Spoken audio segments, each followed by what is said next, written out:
নমস্কার, আমি জগদীশ ঘরামি, একজন মূকাভিনেতা।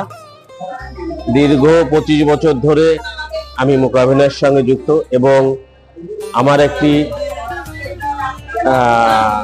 থিয়েটার গ্রুপ আছে যার নাম ঠাকুরনগর থিয়েট্রিক্স। থিয়েট্রিক্সের জন্ম হলো 2012 সালে।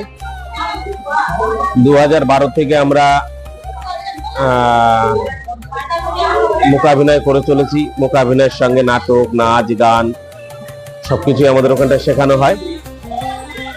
আমার পরিচয় বলতে আমি জগদীশ ঘরামি, একজন মূকাভিনেতা। এর থেকে বড় পরিচয় আমার আর কোনো কিছু নেই।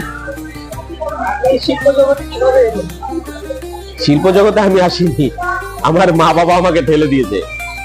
দীর্ঘ যখন আমার 2 বছর 2.5 বছর বয়স,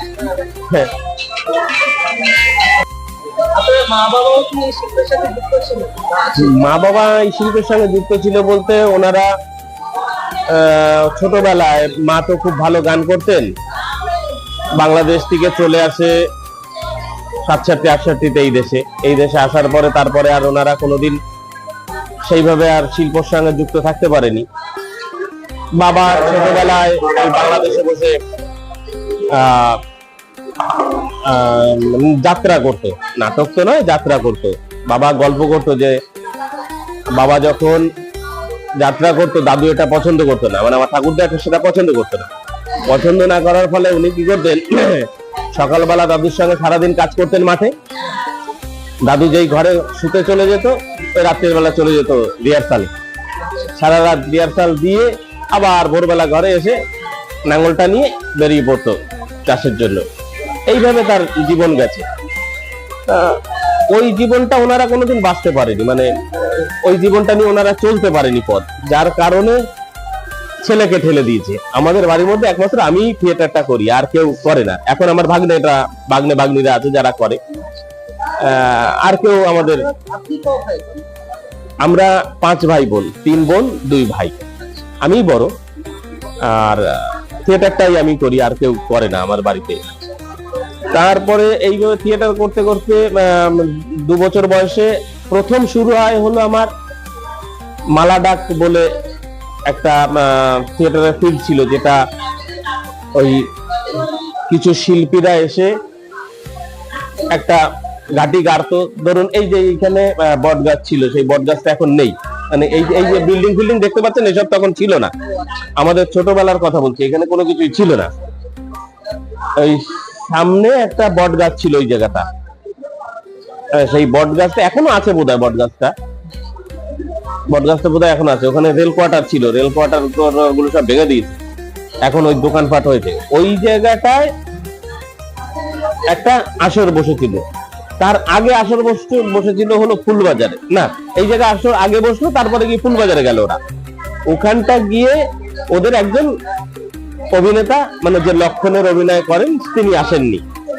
মানে আমাদের এইটা তখন এন্টারটেনমেন্টের জন্য, আমাদের ছোটবেলা বা আমার বাবা মা সারাদিন কাজ করে এসে এই যাত্রা, নাটক এইগুলো দেখাই ওনাদের একমাত্র এন্টারটেনের জায়গা ছিল। এখন যেমন মোবাইল আছে, আমরা কন্টিনিউ মোবাইল থাকতে পারি, সেটা তো সেই সময় ছিল না। আমাদের জন্য ওইটাই একটা আনন্দের ছিল।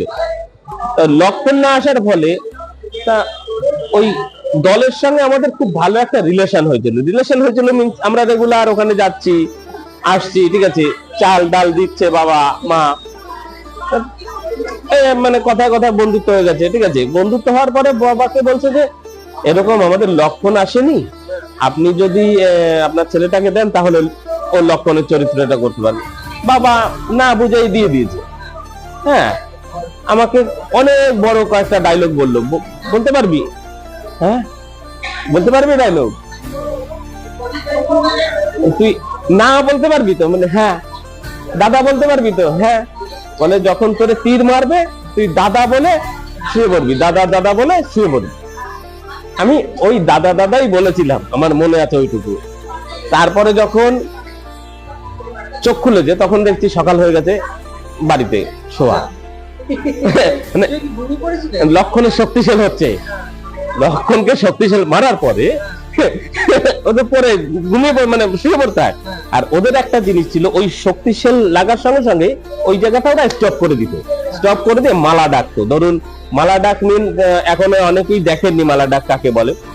ওরা ফল দিয়ে, আপেল দিয়ে মালা বানাতো, বিস্কুট দিয়ে মালা বানাতো, হ্যাঁ, বিভিন্ন ধরনের জিনিস দিয়ে ওরা মালা বানাতো। মালা বানিয়ে সেইটাকে জনসমক্ষে ডাক তুলতো তার। ধরুন আপনি ডাকলেন 10 টাকা, আরেকজন ডাকলো 11 টাকা, এইভাবে ডাক উঠতে উঠতে উঠতে ওই একটা 2 টাকার মালা, সেই মালাটা কোনো দিন 400 টাকায় বিক্রি হয়েছে, সেই সময় 500 টাকায়, এমনকি 1200 টাকাও বিক্রি করেছে এই জায়গায় একটা মালা। সেটা খালি একটা ফুলের মালা, ওটা তো ফলের মালা টালা হলো, ওটা ফুলের মালা 1200 টাকা বিক্রি করেছিল। আমাদের ছোটবেলার কথা বলছি, এটা আমার ভালোভাবে এইসব স্মৃতিগুলো আছে আমার মাথার মধ্যে। গেল ওই বলার পরে ওদের সঙ্গে তারপরের থেকে যেখানেই মানে ওরা গেছে মোটামুটি আমাকে নিয়েই গেছে। তারপরে থেকে ওই চালু হলো, চালু হওয়ার পরে গিয়ে এক জায়গায় মূকাভিনয় দেখলাম। ঠাকুরনগর সাংস্কৃতিক পরিষদ বলে একটি সংস্থা আছে আমাদের, ওরা একটা বাজারে নাট্য উৎসব করে দিল। সেই নাট্য উৎসবে দুজনার মূকাভিনয় দেখেছিলাম। একটা হলো সুশান্ত বিশ্বাস, আরেকটা হলো অপূর্বলাল গাই। এই দুজনের মূকাভিনয় দেখে আমার মনে হয়েছিল যে জিনিসটা তো খুব সুন্দর, এটা করা যেতে পারে। তখন আর খুঁজে পাইনি ওরা কোথায় করে কি করে, সেই সংস্থা খুঁজে পেতে পেতে আমার প্রায় 2-3 বছর লেগে গেছিল। খুঁজে যখন পেয়েছি তখন আর ওদের সঙ্গে কাজটা করা হয়নি। 2001 বা 2 সাল থেকে, 2 সালই এটা, 2002 সাল থেকে একেবারে প্রপার আমি মূকাভিনয়ের সঙ্গে যুক্ত হয়ে পড়ি। তারপরে বিভিন্ন ধরনের বিভিন্ন দলে গেছি, নাটক করেছি কলকাতায়, অনেকগুলো দলের সঙ্গে নাটকের কাজ করেছি। তারপরে বিগত 2007 সালের শেষের দিক থেকে, মানে 8 সালের শুরু, প্রায় 17-18 সাল পর্যন্ত আমি ইন্ডিয়ান মাইম থিয়েটারে মূকাভিনয় চর্চা করেছি। আমার গুরু শ্রী পদ্মশ্রী নিরঞ্জন গোস্বামীর কাছে দীর্ঘ 10-12 বছর আমি ওটা শিখেছি। এইভাবে আমার চলেছে, এখন চলছে। 2012 সালে ইন্ডিয়ান মাইম থিয়েটারে থাকতেই আমি একটা থিয়েটার গ্রুপ করি, ঠাকুরনগর থিয়েট্রিক্স। সেইটাকে নিয়ে পরবর্তী মুহূর্তে যখন কাজ করা শুরু করেছি তখন আর ইন্ডিয়ান মাইম থিয়েটারের সঙ্গে কাজ করাটা হয়ে ওঠেনি। তার কারণ হলো নিজের দলের কাজ করতে করতে আরেকটা দলে কাজ করাটা খুব অসম্ভব হয়ে উঠছে। সেই কারণে ওই দলটিকে কাজ করতে করতেই 2017 সালে ওই দলটিকে ছেড়ে দিই। 17 সালে ওটা 18 সালে ছেড়ে দিই। 18 সালে ছেড়ে আমার দলের দিকেই ধ্যান। তারপরে চলছে আপনাদের আশীর্বাদে। ঠাকুরনগরে কিরকম সাড়া পাওয়া যায় এই নাট্য শিল্পে? মানে ধরুন শিল্পী কিরকম পাওয়া যায় এবং দর্শক কিরকম পাওয়া যায়? দর্শক এখন সব জায়গাতে একটু কমেছে, দর্শক খুবই কম, সেই জন্য সব জায়গায় দর্শক খালি সব জায়গায়। ধরুন আমি তো মোটামুটি নাটক দেখে বেড়াই সব জায়গায়, যেখানটা ডাকে সেখানটা তো যাই, যেখানে না ডাকে সেখানেও যাই। সেই হিসেবে দর্শক কমেছে। তবে তার কারণ আছে, তার কারণ হলো যে নাটকের কোয়ালিটিও খারাপ হয়েছে। ধরুন 5টা ভালো নাটক, না মোবাইলটা এক মোবাইলটা কারণ নয়। হ্যাঁ, মোবাইল ব্যাপার হচ্ছে যে দর্শক আসছে না তা না, কিন্তু আপনার একটা টাইমে হয়েছে কি, ধরুন খারাপ নাটক দেখতে দেখতে এতটা ভালো মানে খারাপ লেগে গেছে একটা টাইমে মানুষের, ও তো ওই করবে, ঠিক আছে কি দেখতে যাবো। ওর মধ্যে কিন্তু ভালো নাটকগুলো মাঠে মারা যাচ্ছে, ওরা কিন্তু ভালো নাটকগুলো চলছে না, মানে ভালো নাটকও দর্শক পাচ্ছে না। নাটক ভালো হচ্ছে না তা নয়, নাটক ভালো হচ্ছে, কিছু কিছু দল তো নাটক ভালো নাটক করছে।